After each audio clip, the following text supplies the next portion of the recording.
but not to the cloud. There we go. All right.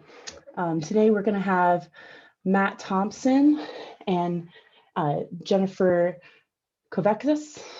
Nope. You said it earlier and I messed it up. Can you please tell me? Jennifer Kovecses. Kovecses. Oh, okay. Cool. I'll read Matt first. Matthew P. Thompson is a research forester with the Wildfire Risk Management Science team at the Rocky Mountain Research Station, which is under the USDA Forest Service. In 2016, he was a recipient of the Presidential Early Career Award for Scientists and Engineers. His research includes wildland fire management risk systems and decision analysis, data science and analytics, operations research, management science, forest management, and coupled with human and natural systems. He has a bachelor's of science in systems engineering from the University of Virginia, a master's in industrial engineering and operations research from the University of California, Berkeley, a master's in forest management from Oregon State University, and a PhD in forest engineering from Oregon State University, and a professional certificate in strategic design and risk management from Stanford University. I'll go here to Jennifer. Jennifer grew up playing in lakes and streams in Canada, building lifelong interest in aquatic ecosystems and conservation. She pursued this interest in university, completing a bachelor's of science in biology and a master's of science in aquatic ecology at McGill University. For her master's thesis, Jen researched the impacts of mining pollution on lakes in northern Quebec. After completing her graduate conservation projects on the shores of Lake Ontario and the coast of British Columbia while living in California, Jen had the opportunity to work for local nonprofits offering science and policy analysis to help protect water quality and habitat in California's beautiful coastal watersheds. Jen has been the executive director of the Coalition for the Poudre River Watershed since 2014. We're really, really excited to have both of you. Jennifer, please take it away. Great. Well, thank you so much for that, Tyler. And I'm going to share my screen.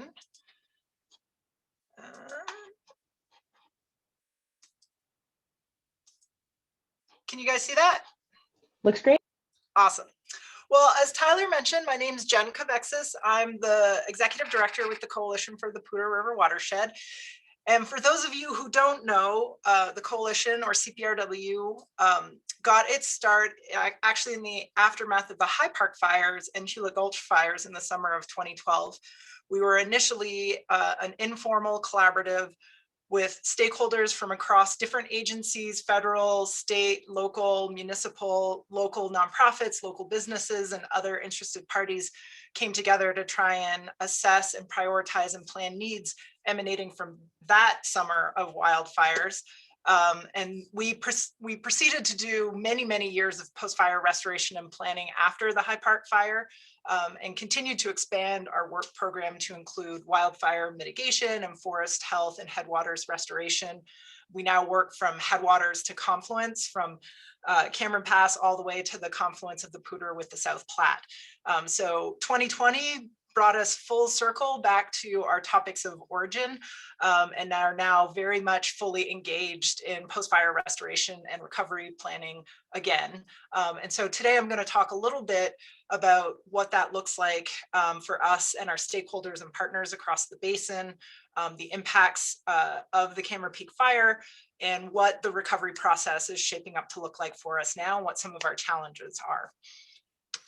Hey, Jen, I just wanted to let you know, you might want to share a different screen because this one is showing your notes too, what I'm seeing anyway. Sorry. Okay.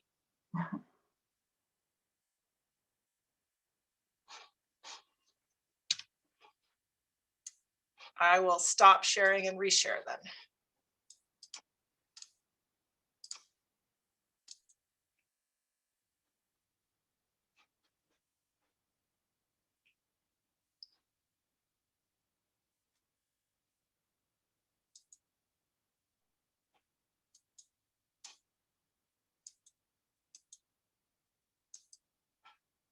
I'm not sure how to remove that function.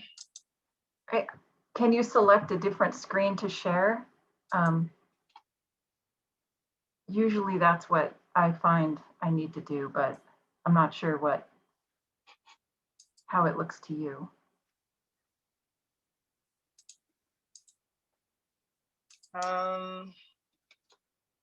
Not seeing another option. Okay. Well, we can see the slide. It's just also your notes. That's okay. Okay. Let me try this. Okay.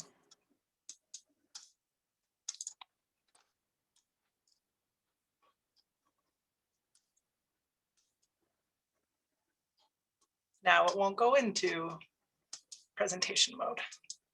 Uh-oh.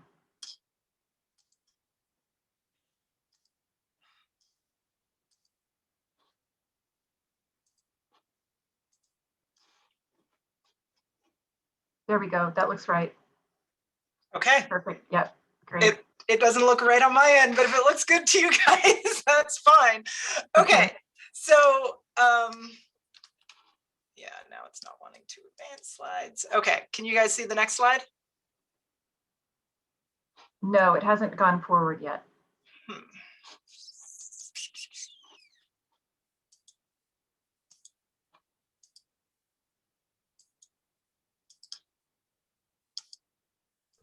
Don't worry, Jen. So when I start any presentation about the wildfires that we've been experiencing, I always like to preface this with two concepts about our watersheds in general, and specifically the Cache-la-Poudre watershed. So one important thing to understand about the Cache-la-Poudre watershed is that this watershed really punches above its weight class and really supports a lot of really important critical watershed values and assets. Whether you live in the headwaters or not, your day-to-day life is very dependent on what this watershed produces. It is an extremely important supply for drinking water, agricultural irrigation water. It supports a really important recreation economy, both for recreational fishing and recreational boating and upland forest-based recreation. All of that activity has really important nexus with our economy and our sense of culture and identity in this areas. Wildfires have the potential to impact all of those different aspects of the watershed and the values that it supports. Oh, Jesus. All right.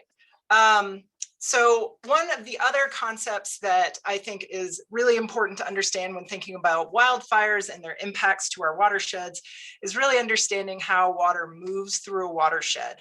So in an undisturbed watershed, most of us tend to think that the water that we see in a river is like the most important part of the water. It's like the biggest amount of the water cycle. But really, in reality, that blue ribbon of river that we see as surface water is just a small fraction of the actual total amount of water that moves through a watershed. Most of the water in the watershed actually typically either gets evapotranspirated through plants and trees and through the forest canopy, or it slowly sinks into the ground. And one of the key components of that helps sort of manage that process of the slow sinking into the ground is that soil sponge, the litter and the duff at the top of the soil. It plays a really important role in making sure that water slowly sinks into the ground and eventually makes it to a river as surface water. The problem with the types of high intensity, large wildfires that we've been seeing of late, and that we definitely saw in 2020, is that those types of wildfires can really radically change how water moves through a watershed. It burns up that spongy layer and can change how fast or how slow water sinks into the ground. And so what happens in the aftermath of these high intensity wildfires that burn up that top layer of soil is water no longer slowly sinks into the ground, and there's no tree canopy left to push it up into the air through evapotranspiration. So a lot more water moves faster with higher volumes over the surface of the soil and rips up whatever ash, soil, and debris is left on those burnt hill slopes. That then causes these types of impacts. So these are some photos that are from the aftermath of the High Park fire.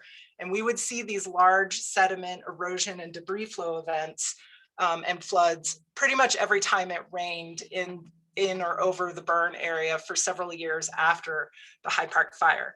So these types of events have pretty significant short-term and long-term implications for watershed function, but then also for all of those assets that I mentioned and watershed values that I mentioned right at the beginning of this talk. So that brings us to the scenario with the Cameron Peak fire. The Cameron Peak fire, when it started, I'm assuming most of you were here in the fall, so you generally know that the Cameron Peak fire started in early August and it lasted for almost 100 days. So pretty much the entire fall, the fire was burning. When it began in August, it was really very focused up near the headwaters, near Chambers, around Chambers Reservoir. So if you're familiar with the watershed, that's up near Cameron Pass. And even at the beginning of the event, it was of significant concern to local water utilities because it was quickly surrounding Chambers Reservoir and threatening some other storage reservoirs. Over time, as it kept pushing and moving forward and expanding its the burn perimeter, it created a lot of challenges for people, not just on the response side, but also just thinking and planning around recovery. So it was a challenging situation to start really engaging and thinking about what needed to do because the fire itself kept changing. As the fire progressed and that fire perimeter kept growing, in addition to threatening the communities that were in that area or near or downstream or in the burn footprint, the burn footprint started to encompass many different really important watershed assets and values, including 5 to 6 of the most important high mountain water storage reservoirs that feed the Front Range for drinking water, industrial water, and agricultural water supply. So the fall became a pretty intense period of planning and recovery around some of these big recovery issues, with water supply being a fairly strong focus of recovery planning. And for those of you who don't know this, the Poudre River, the raw water off the Poudre, supports about 50% of the drinking water directly for cities like City of Fort Collins, but those storage reservoirs are also really important in terms of that overall water supply. This was also coupled by the fact that at the same time that the Cameron Peak was going through these big periods of expansion and putting at risk all of this important infrastructure in the Poudre Basin, the East-Troublesome fire was threatening the other side of the duplication of our water supply system. So for those of you who don't know, we get our water from 2 different sources. So that other 50% comes from the Colorado Big Thompson headwater system. So that system takes water from the west slope and moves it through the Big Thompson and eventually into the Horsetooth Reservoir. So East-Troublesome fire was threatening the headwaters of that CBT system. And so this was a confluence of factors that created some pretty high stress discussions and scenarios, pretty much a worst case scenario for thinking about what impacts might happen to our headwaters and our water supply.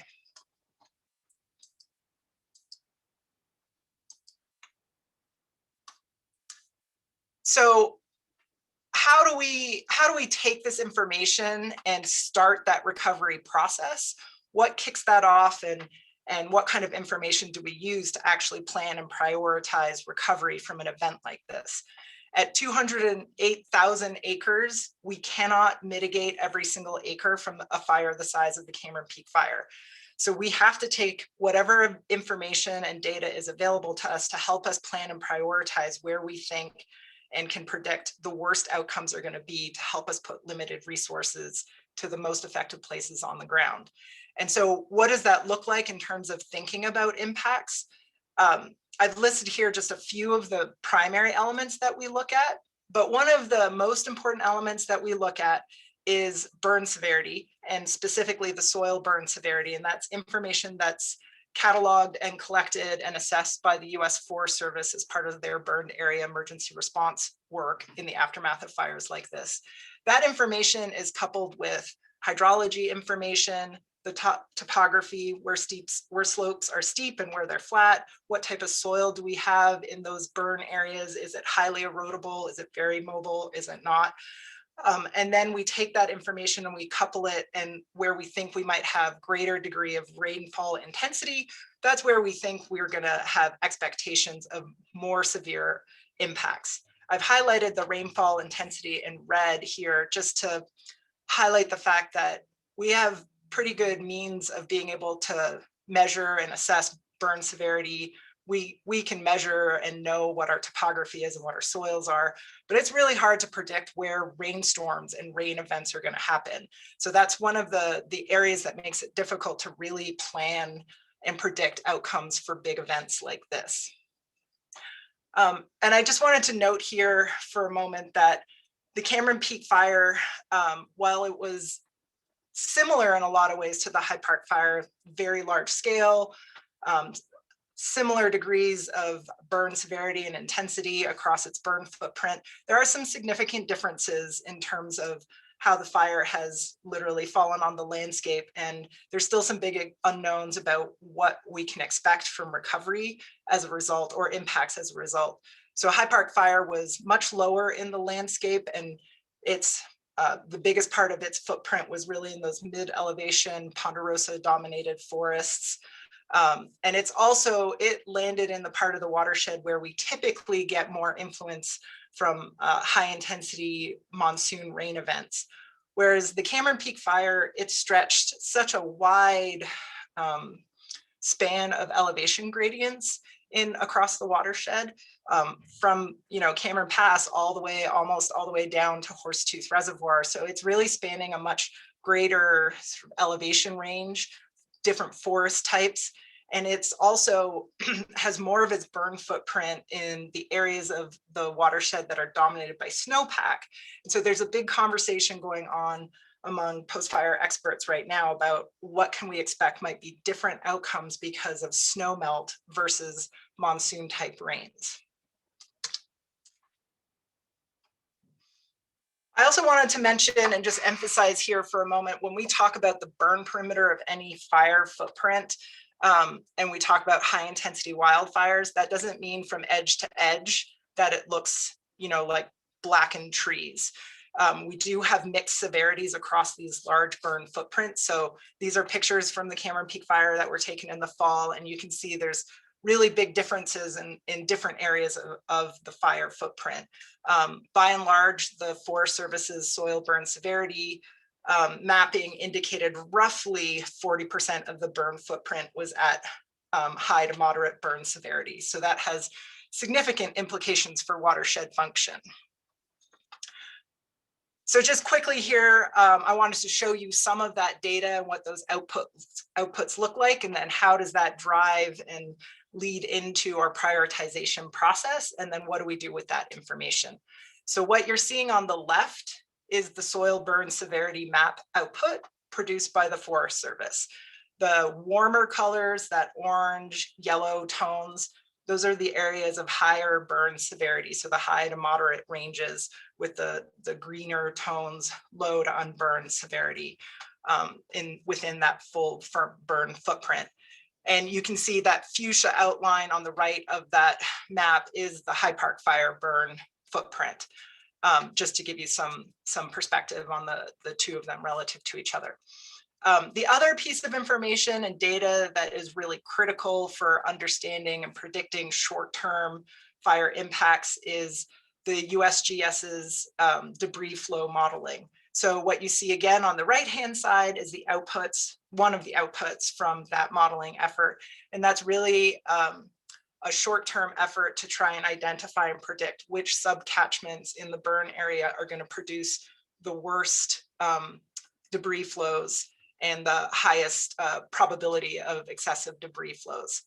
And of course, if you are familiar with the Cache-la-Poudre watershed and the Big Thompson, it's not surprising to you that areas that are steep narrow drainages are going to have higher probabilities of more severe debris flow outcomes.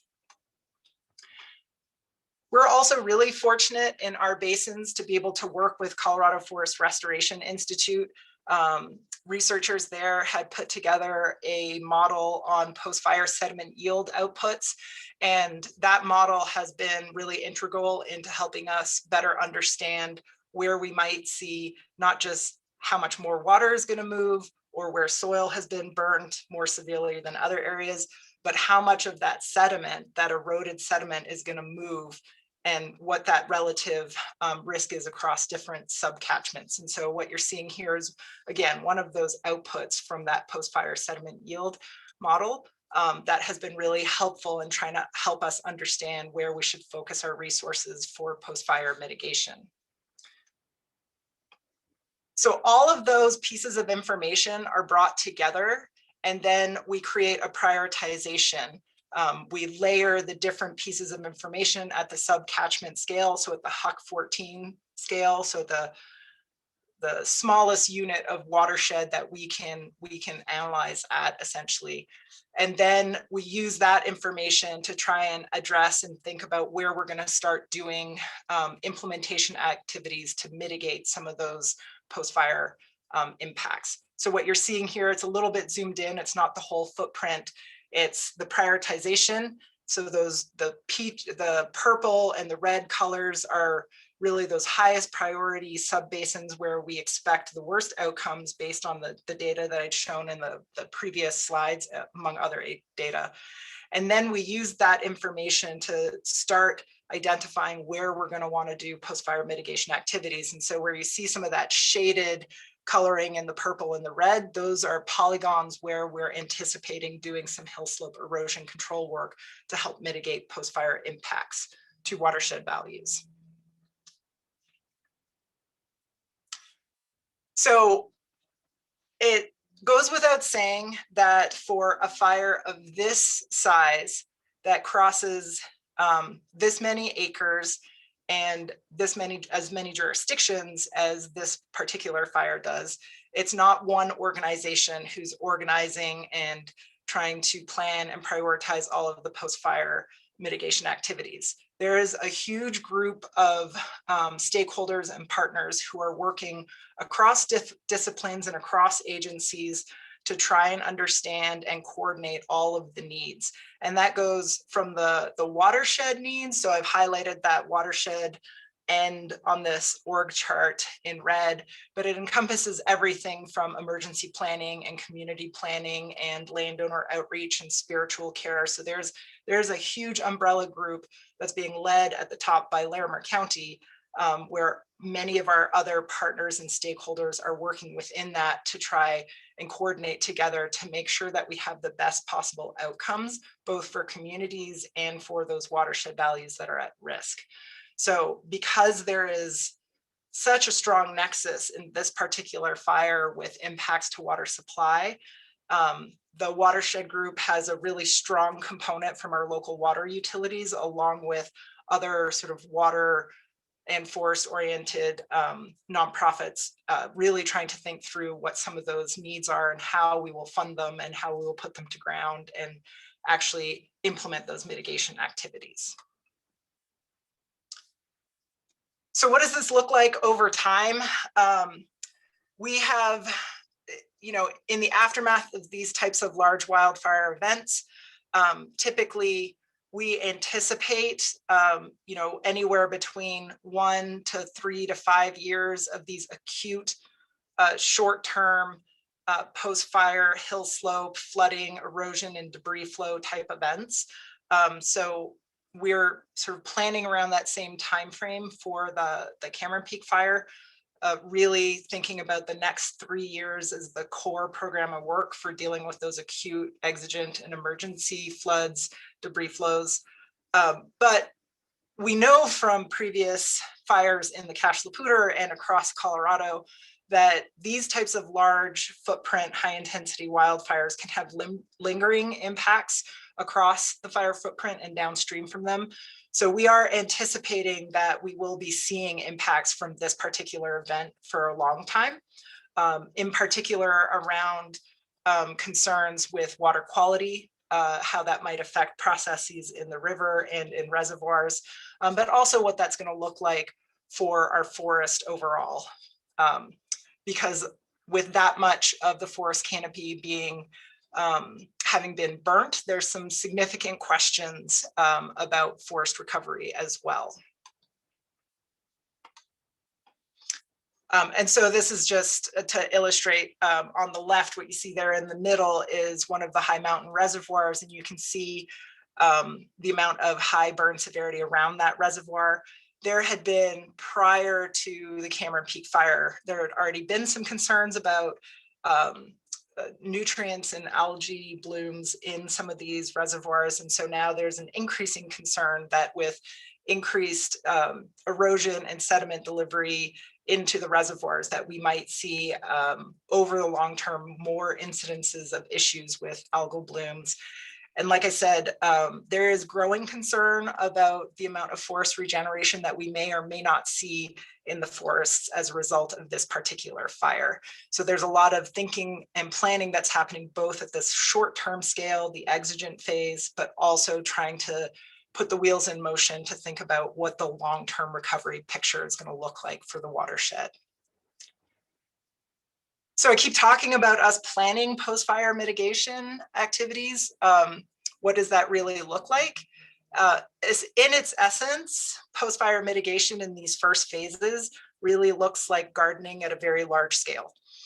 So we're trying to use natural-based techniques to try and slow down that flow of surface flow, overland flow that we see in post-fire conditions, and really try and keep sediment and erosion from, or slowing it down from happening, and trying to keep as much sediment on the hill slopes as possible to reduce the amount of water and sediment that's delivered to receiving waters and main stem channels. And so in the first couple of years in the aftermath of these big fires, you'll often see these big aerial mulching programs. Sometimes that looks like using straw. Sometimes, more commonly now, there's a move towards using wood shred or wood straw to achieve that, that outcome. But then we also do a lot of hand work. So we do a lot of work with CPRW does a lot of work with volunteers to achieve some of that same, those same outcomes, really trying to reduce erosion, really trying to increase channel stability, and really trying to improve the ecosystem function in these burned areas and reduce that erosion and negative impacts to water quality. So moving forward with this particular recovery process, we've gone through the process now of prioritizing the areas that we think we should be doing work, and we're doing the difficult work of trying to find the funding to be able to pay for all of that work.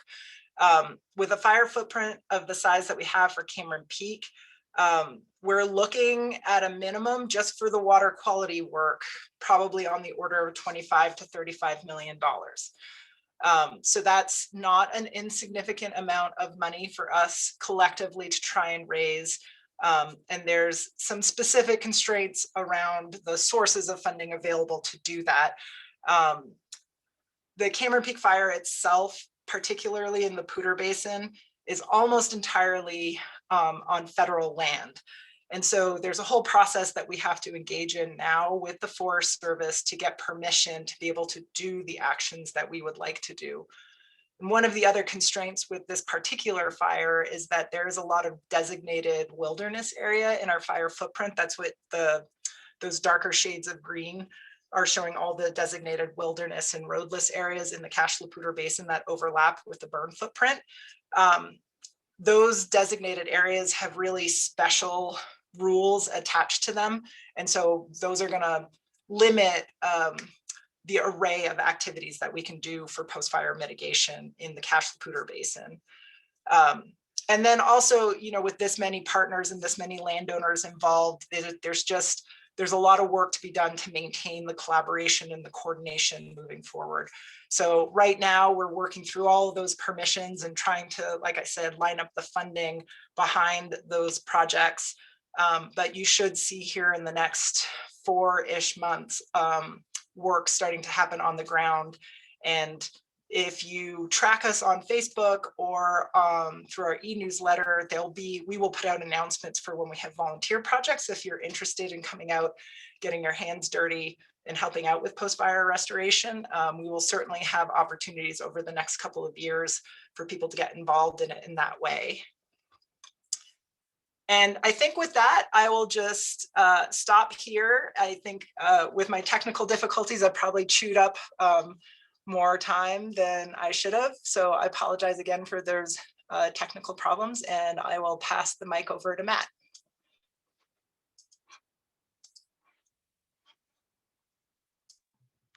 Well, thanks, Jen. I will get my screen shared here in 1 second. And as I'm doing that, you teed up a couple of things really well, so I appreciate that. One is this idea of this kind of prepare, respond, recover cycle. And it certainly is cyclical. And I like the idea of talking about how during the response to the Cameron Peak fire, there were already planning meetings going on for what recovery was going to look like. And borrowing from that idea, what I'm really going to talk about is that segue from the recovery into the prepare for the fire next time.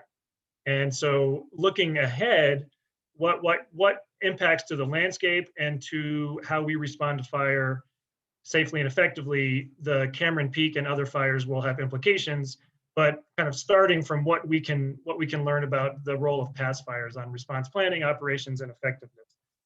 The second thing I like that you teed up for me is this kind of commonality of trying to do our best to really get data and analysis and the right information to support risk-informed mitigation, whether that's the risks of post-fire sedimentation and debris flows, or the risks and opportunities that future fires may provide or present when you have, again, the fire next time. So for those of you who were in the class, the paper I shared was a case study of the 2016, or excuse me, the paper came out in 2016. I think it was 2011 was the Las Conchas fire. And the Las Conchas fire was a large, long duration, highly consequential event, just like the Cameron Peak fire. And it burned into a significant fire scar from the escaped prescribed fire Cerro Grande. And some of the implications from our case study were that previous fire likely inhibited the spread of the Las Conchas fire into the community of Los Alamos. And within previously burned areas, the effectiveness of Fireline at containing the fire from spreading into Los Alamos was likely higher. And so I thought that maybe there were some analogies here to the interaction of the High Park and the Cameron Peak fire. And so I'll touch on some of those issues and we'll kind of go back to them towards the end.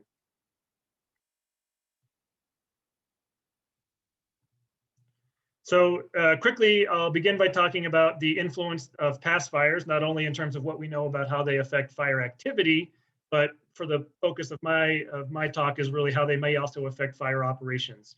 And then how we can use that information for response planning, present some examples of decision support contextualized to the Cameron Peak fire, many of which were provided developed either in advance of the fire, or many of which were actually provided in real time by some colleagues of mine, and then briefly touch on some future work.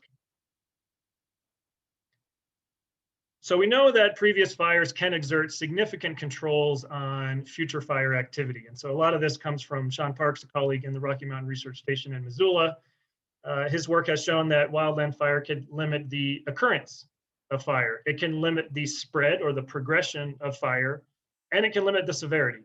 And so there, in many cases of the Intermountain West, where especially in some of the wilderness and roadless areas, that creates this argument for maybe taking a less of an aggressive suppression response approach.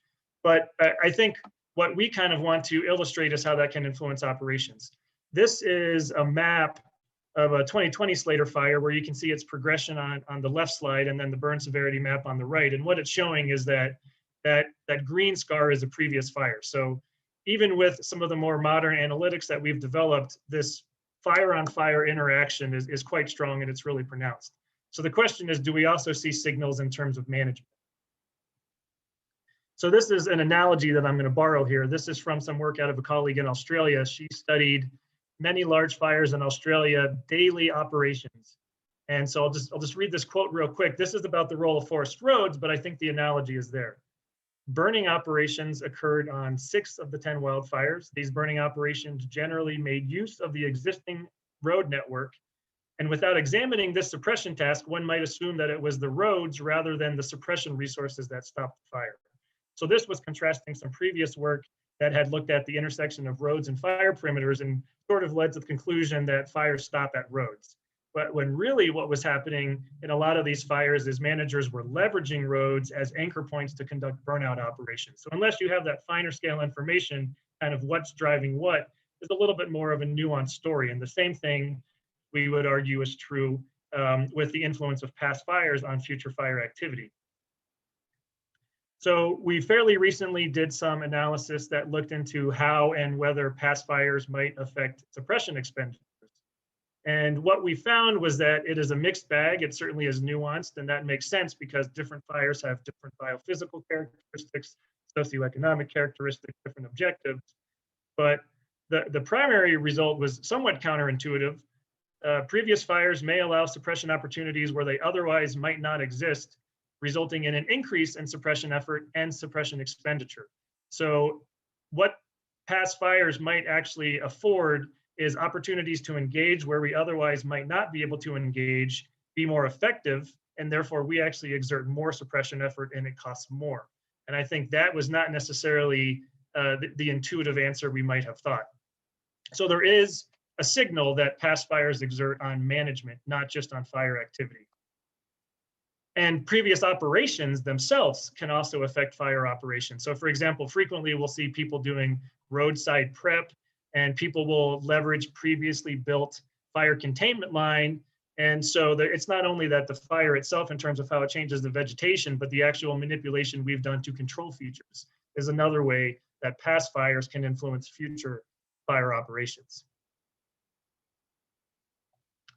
Okay, segueing now into some response planning and operations, beginning with some decision support. And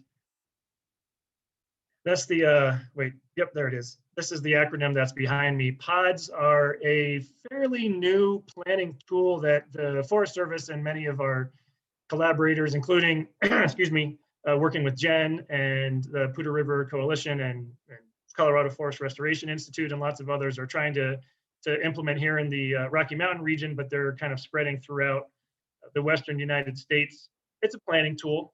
It's an operationally focused planning tool. The idea is that the POD, the potential operational delineation, it's somewhat similar to a stand, but what you're really interested in are the boundaries of this unit. It's a container. So the boundaries are defined by pre-identified control locations, identified on the basis of higher likelihood of success. So within this container, this analysis unit, this management unit, you can summarize all sorts of relevant information on fire ecology, values at risk, suppression opportunities and challenges, and that helps inform some strategic response planning, and it really facilitates some cross-boundary planning and communication and coordination. And so we've done pods on the Arapahoe Roosevelt here in Colorado. They're expanding throughout Colorado. In fact, my colleague Michael Caggiano is performing a pod workshop as we speak on the Ashley National Forest in Utah. And so what we try and do is this blending of local expertise, eliciting expert knowledge, kind of institutionalizing it and cross-pollinizing it, but then integrating that with some kind of modern fire analytics that leverage machine learning and some other sophisticated modeling to kind of identify where in the landscape areas of high and low risk are, both to values, but also to responders, and also where control opportunities are relatively high or low. So that map there is actually a map that Ben Gannon from CFRI provided and linked up to the pod boundaries on the ARP, Arapahoe Roosevelt. So this map shows the pod network as mapped for the Arapahoe Roosevelt, and it also shows the location of the High Park fire. So these pods were developed a couple years ago, so well in advance of the Cameron Peak fire. One thing that I hope stands out to you is that many of the pod boundaries very closely align with the boundary of the High Park. And that's not surprising because, of course, managers and the models both recognize that past fires do exert that control over future fires. And so it's not uncommon for pod boundaries to follow things like roads, like ridge tops, and past fire perimeters. So pods, this is an example from the San Juan National Forest in southwestern Colorado. Pods, sometimes the footprint of the fire aligns with the pod boundary very nicely. And there's other examples if folks are interested where the footprint is almost one-to-one. And that typically happens under conditions where we actually can exert a degree of control over fire. Obviously, sometimes fires burn under more extreme conditions and they're intrinsically resistant to control. So that's an example on the right there of a fire that burned through several pod boundaries. Now, I think given what Jen just showed, and probably you already guessed this, the Cameron Peak is an example of the fire on the right, and inherently resistant to control. So this is a very similar map to what Jen showed. The thing I'll highlight is that the High Park fire has a very clear delineation of like where the Cameron Peak fire did and did not spread. And if we had a progression map, I actually have one, but I don't think I would have time to use it. You could see that basically it stopped at the High Park for quite some time, and only later did it flank around and then make that big push to the south, kind of still stopping along the edge of the High Park. And the models at the time also suggested that this was what was likely to happen. So this is a screenshot of some fire modeling done fairly later in the season. This was done 28th of September, and you can see at that point they didn't really expect it to burn into the High Park, but they could expect it to burn elsewhere. So managers drew these potential control locations, recognizing the likelihood that the High Park would be a barrier to fire spread. When they were actually responding to the Cameron Peak in real time, the models also aligned with that. And then what's called the Risk Management Assistance Program was providing near real-time decision support to the incident management team on the fire. And you can see this map also identifies the footprint of the High Park fire in relation to areas on the landscape where control was either more likely or less likely. This was when it was making that big push. I remember having to check on some friends who got evacuated who live over by Horsetooth. So fortunately, they were able to catch it after it kind of jumped over Buckhorn Road, I think. Now, another tool that can be brought to bear that has great relevance to both past and future fire is Snag Hazard. So this is one of the many hazards to which responders are exposed out there on the landscape. And this is another kind of sophisticated modeling effort. And you can see that even in advance of the Cameron Peak fire, there was significant snag hazard there. Now, in this case, a lot of this was due to a pre-existing tree mortality from the beetle and other sources. But you can sort of see in the middle there to the west of Fort Collins, there are some areas of significant snag hazard that would be due to the High Park fire. So I'm trying to go quick here, so I'll jump into some future work. Primarily the idea that since this landscape has been so changed due to not only the Cameron Peak, but the East-Troublesome, it's probably wise to consider updating the pods. So this is a similar map to what Jen showed, but again, these are the two largest fires in Colorado state history. The landscape has dramatically changed, so have control opportunities for where we might engage fires in the future. Future snag hazard is also likely to be significantly changed and many places likely elevated, even more so than it already was. I mean, if you're wondering why it was so difficult to address this fire early in August, this was one of the many reasons, is that it was already an area of high hazard to the first responders. I think even back in August, I remember looking at the estimated containment date, and it was after Halloween. So they knew that this was going to be a long duration, complex event. And these sorts of changes to the landscape only add to complexity. So there's this dualism of past fires, which is that, yeah, they can exert a control and they may be a barrier to future fire spread, but there's also this tension about, can you actually safely send people into those locations to engage the fire? So we're finally now circling back to the idea that was introduced in that Las Conchas paper, which is, did the High Park fire, or in the case of the Las Conchas, did the Cerro Grande actually enhance suppression effectiveness? And we found that there was some evidence to suggest, yes, we could do the same exact sort of analysis here by looking at where line was built in relation to their previously drawn pod boundaries, but also in relation to the perimeter of the High Park fire and just sort of ask ourselves, what can we learn about the effectiveness of operations when there are significant fire perimeters from past fires already on the landscape? But lastly, I think it's important kind of from a systematic perspective to branch out beyond just a fire by fire analysis and really look more broadly across different geographic regions, different pyromes, different ecotones. What can we learn about the influence of past fires? So this is again working with Ben Gannon out of Colorado State, looking at a framework for evaluating the effectiveness of built fire containment line. This is using the exact same framework that we introduced in the Las Conchas case study, and you can begin to identify how much line was built. And in many cases, a lot of that line never interacts with the fire. And there could be a number of wise reasons why that's contingency line. In the example of the 416 fire in Southwest Colorado, that was protecting Purgatory Ski Resort. Of the line that did engage the fire, how much of it burned over or how much of it held? And then what are the factors that are associated with line that was successful? And what we're trying to hopefully do now is ask the question, how many of these fires interacted with past fires? Where can we find that spatial overlap? And what can we learn about the effectiveness of suppression in those areas of interaction?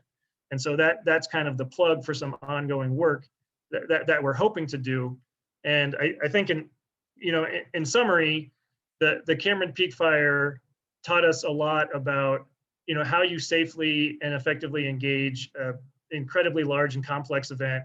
Certainly, I think the High Park fire had a role in how they prepared for and responded to that fire. I think any lessons that can be learned from that are going to be helpful moving forward if and when we get the next large fire on this landscape, because certainly response opportunities are going to be impacted in both opportunistic and higher risk ways due to the East-Troublesome and the Cameron Peak. So I guess with that, maybe we can just segue into questions. Thanks for listening.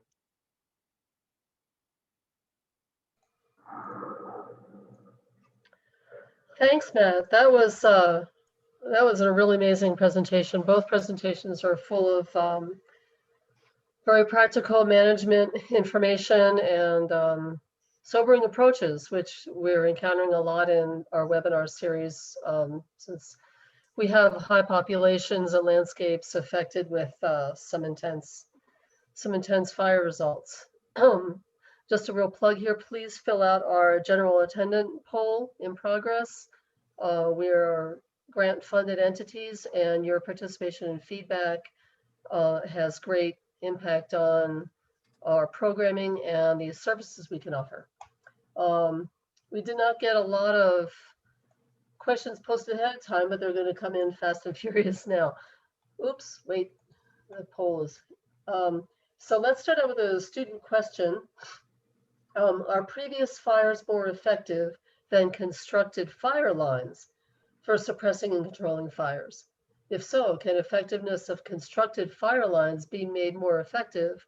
Or I assume the question is implying mimicking previous fires more effectively. And that's to both of you, I suppose. Yeah, I don't know if we have a concrete answer on that yet. That's sort of the study that I plugged in that second to last slide, which is we've done a grand total of one case study looking at whether or not Fireline is more or less effective within previously burned areas. And so I would hesitate to kind of make more broad conclusions, but we're hoping to study several hundred fires now that we have good Fireline data for them and past fire interaction. So stay tuned. Certainly, if we have folks in the room who have operational experience, I would defer to any of your insights.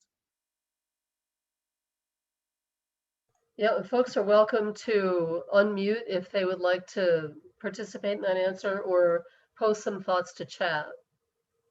I was saying, do we have any operational people here who would like to respond to that? Feel free to interrupt me. So this is a really good question about prescribed fire, and it seems to address why prescribed fire can achieve good management objectives, and we advocate for the use of it. Does the effects of previous fires provide justification for more prescribed fire? And what about mitigating the associated risks? Yeah, I think certainly. Yes, in terms of, because we have put it there in a strategic location and we kind of anticipate what fire affects, that might just dampen our need to even send responders into those locations in the first place. So certainly. Secondly, it probably, if you're going to have built line for the burn block, that can be repurposed for future containment. So I think both of those. The third point is just kind of about, the suitability to the ecosystem. So we're not doing a whole lot of prescribed burning in lodgepole where you would expect high severity anyways. And so ideally, the way we're going about doing prescribed burns on the locations are not resulting in, for example, high snag hazard. So, it hopefully it addresses this sweet spot of maybe we don't even need to send people there if it's going to meet resource objectives, or if we do, there's opportunities to capitalize on and the hazard is lower. Right. And the whole purpose of prescribed fire is to reduce, hazardous fuels and provide some landscape regeneration. How does the length of time since a previous burn affect the spread and intensity of a new wildfire into that burn area? You want the classic science answer? It depends. Yeah, that's a depends. Yeah, it would depend on the vegetation type and habitat type and a lot of other factors, right? Fire regime, yeah. Are the models the same? Are the models the same for naturally caused versus human-caused wildfires? Or are the mitigation plans any different between natural and human-caused fires? In terms of like fire behavior models, no, not to my knowledge. Certainly there are differences in spatial patterns of ignitions, which would be important to capture. And then on the response side, typically, we have more flexibility when there's a lightning caused fire than when there's a human caused fire. Okay. And then, Gloria, I would just add, from a recovery point of view, there isn't really a distinction between a natural start or a human caused fire in terms of how we develop the planning. The outputs we use would still be the same. The soil burn severity maps, the post-fire sediment yields, the USGS debris flow modeling, those are still you're still gonna use those same tools to make predictions for post-fire outcomes, regardless of whether someone kicked over their campfire or whether it was lightning. Right. And I guess a lot of that is influenced by the fact that the vast majority of wildfires in the country are human caused anyway, right? So a lot of the data that we have in the management response we have is based on human caused wildfires, at any rate. Yeah. I'll hop ahead and ask a couple of questions to Jen, so she gets a couple questions. Under what conditions does post-fire seeding actually reduce erosion? It seems that a lot of seed might get washed away before the plants can get established. So really interested in hearing your thoughts. Yeah, so there's a lot of debate in the post-fire regeneration and recovery community about the use of seeds when it's appropriate and what the management objectives are for bringing seeds into a recovery or mitigation project. So it's changed over time. And I'll just say, on the concern side, there's a lot of concern from vegetation specialists and botanists about the potential genetic impacts of introducing a novel seed into a disturbed environment, the potential for introducing non-native seeds when you're putting seeds down, because even if you get seeds from a really good producer and source supplier who does really good work on restricting weeds into their seed mixes, there's still potential for non-natives to get into that seed mix and then altering the natural trajectory of seed or plant reestablishment in disturbed areas. So that's like the concern side. There's mixed evidence from what I've seen about the effectiveness of doing it for hill slope erosion control. Anecdotally, based on the experiences that I had after the High Park fire, and again, this is anecdotally, we saw good recruitment of seeds in burn area from seeds that we put down. When we put seeds down in concert with mulch at the right time of year. So if you're doing it on those shoulders in spring and fall when it's wet, you put mulch on top of it, the seeds, you tend to have seeds that are protected just like you would in your own garden. They tend to stick in place and they tend to do better in terms of regeneration and viability. But there's a lot of previous post-fire experiences where people would aerially drop seed and who knows. But there's been some good work done by Pete Robichaud with the research station that looks at like a whole suite of like a survey of the literature on effectiveness. And there's some really good information about all sorts of different techniques, including when and how seeds are useful for post-fire control. Yeah, I'm assuming that a lot of it depends on landscape and aspect and precipitation and a lot of that. We have some interesting comments in response to that question. Literature in general does not support seeding as a way to prevent erosion. And there's a little bit of discussion in our chat about Fireline versus previous fire effectiveness. We're back to the wonderful fire management answer of it depends on weather conditions and how old the old fire scar is. Dan Dallas has responded, we construct Fireline on an old fire scar because spotting during burnout operations will slow and limit spotting potential. And often in those burn scars, there are no values at risk. So that's a consideration. Let's see, what are some of the lessons in terms of collaboration and capacity building? What are some of the lessons learned from past large-scale landscape restoration recovery efforts, which you had to collaborate with large numbers of landowner managers? I'm thinking that's for Jen.